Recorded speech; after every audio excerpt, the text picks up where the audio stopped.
Hey y'all, hey. So I was just sitting here and I was just looking at that video where the mama was walking her kids to school and the kids was bullying and ended up jumping her son, her daughter, and her. And she was pregnant. That was one of the saddest videos that I had watched. And I was just looking at the mama. I was like, okay, so she ain't angry, she ain't aggressive. She's nonviolent and she probably teaching her children not to be violent. But she's living in Chicago. So my thing is, she said that she had told the school, she had told them, and nobody did nothing about it.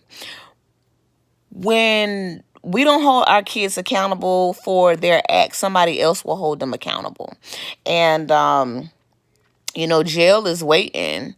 The graveyard is waiting also. It's up to us as parents to start correcting them when they're younger so that once they do get older, we don't have to bury them before time, or we don't have to visit them at the prison.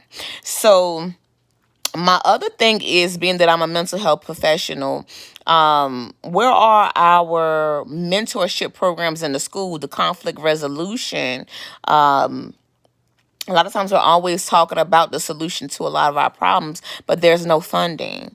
And if there's no actual content of the actual mental health workers or the programs in these schools, and bully prevention, because it's sad to see this. It's sad that we have yet to hear from those children's parents either. So let's just say that the young man that was getting bullied and beat up, let's say, for instance, that he has a parent that is violent, and he goes and he tries to defend his family. That's going to be more violence on top of violence. When does it stop? When does it end? So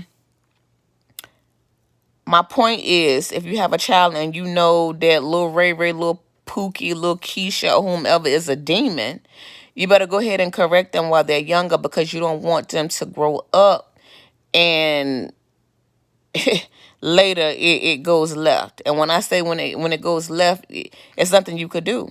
Because when you were supposed to correct your child, you failed to do that. So now they're out here terrorizing everybody. Now Lil Ray Ray or Pookie, you got to bury them early. And the last thing we want to hear is, oh Lord, my son or my daughter, they ain't bother nobody. Meanwhile, they done terrorized the whole neighborhood, done terrorized everybody, but you failed to be a parent. You failed to follow up when you were supposed to with your kid. Y'all have a good day, and don't forget to check that video out.